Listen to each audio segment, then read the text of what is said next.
Assalamualaikum warahmatullahi wabarakatuh. Waalaikumsalam warahmatullahi wabarakatuh. Saya Almira Ali Sabrina, mahasiswi Fakultas Hukum Universitas Lampung. Saat ini saya sedang bersama dengan salah satu praktisi hukum, yaitu Pak Alsep Dodi SHMH yang berprofesi sebagai seorang advokat. Selamat siang, Pak. Selamat siang. Sebelumnya, apakah Bapak bersedia untuk saya wawancarai? Ya, saya bersedia. Baiklah Pak, pada wawancara kali ini saya ingin menanyakan mengenai proses pembentukan serta pengujian peraturan perundang-undangan di Indonesia. Langsung aja Pak ke pertanyaan yang pertama. Menurut Bapak, bagaimana kualitas peraturan perundang-undangan di Indonesia saat ini? Apakah sudah konsisten dengan asas kepastian hukum?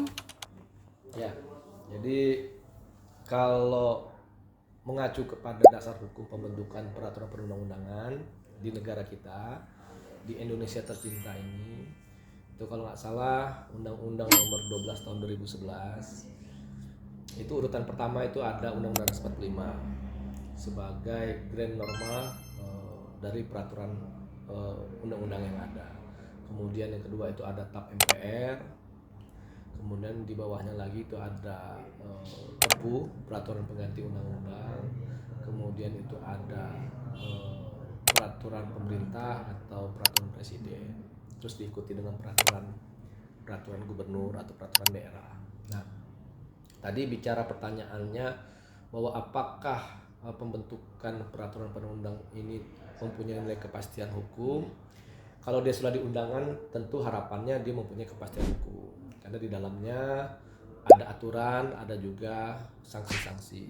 Hanya saja mungkin dibedakan antara peraturan perundang-undangan yang bersifat yang mengatur tentang hukum publik dengan hukum pidana ataupun hukum privat, ya.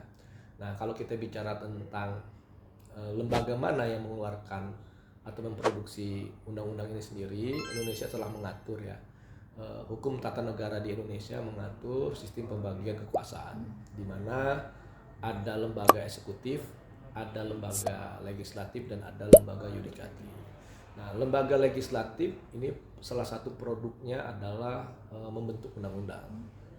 Kemudian di mana undang-undang tersebut nantinya pelaksanaannya dilakukan oleh lembaga eksekutif, ya.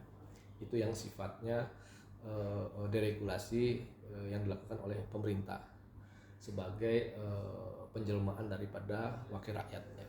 Nah, kalau bicara tentang kepastian, maka setelah tadi dia diundangkan, tentu dia mempunyai kepastian karena dia berlaku secara universal. Semua warga negara Indonesia harus tunduk dan mengikuti apa yang telah menjadi suatu peraturan tersebut.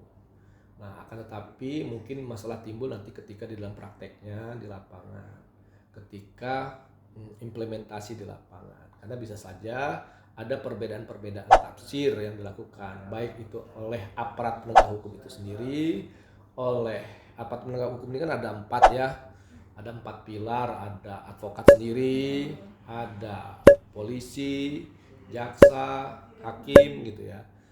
Tentu mereka mempunyai tafsir sendiri, walaupun tafsirnya sebenarnya sudah ditentukan di dalam peraturan itu sendiri, namun pada akhirnya tetap harus diputuskan dalam suatu keputusan apakah yang dikatakan oleh undang-undang tersebut sesuai dengan fakta yang di lapangan. Itu aja. Jadi mungkin ada perbedaannya di situ, sehingga orang banyak menganggap bahwa antara peraturan yang diundangkan dengan prakteknya seringkali tidak bersesuaian.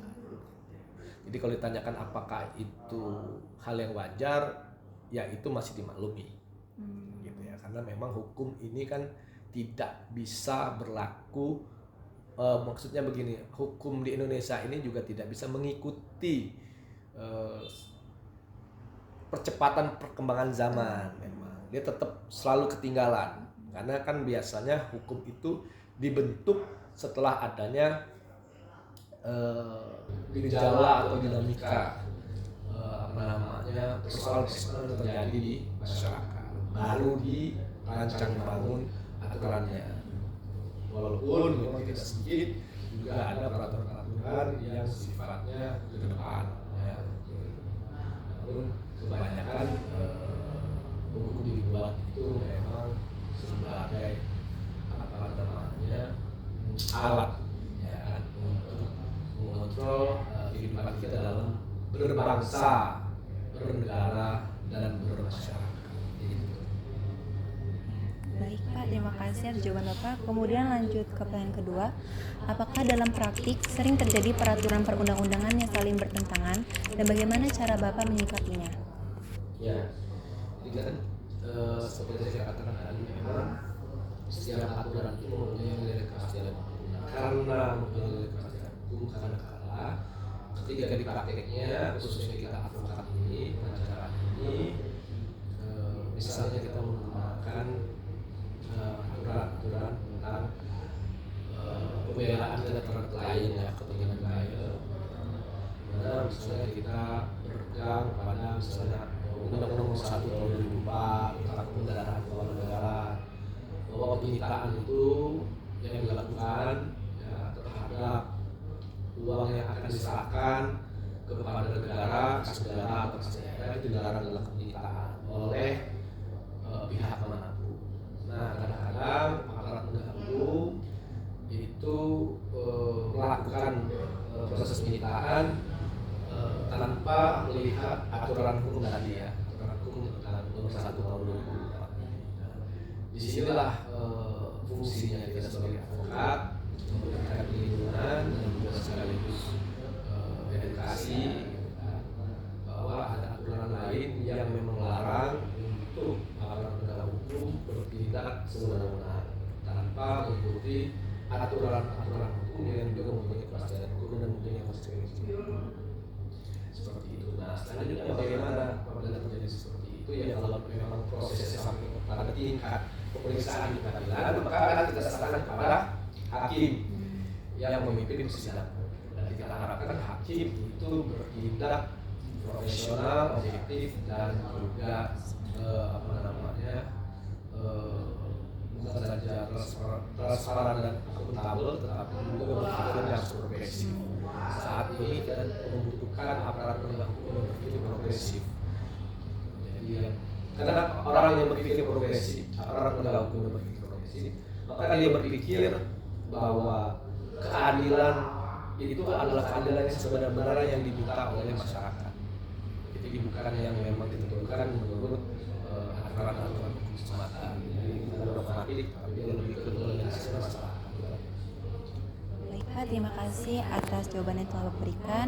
Semoga bermanfaat. Saya juga mohon maaf apabila dalam penyampaian perkataan terdapat kekurangan atau kesalahan kata. Sekian dari saya. Saya akhiri wawancara hari ini. Assalamualaikum warahmatullahi wabarakatuh. Waalaikumsalam.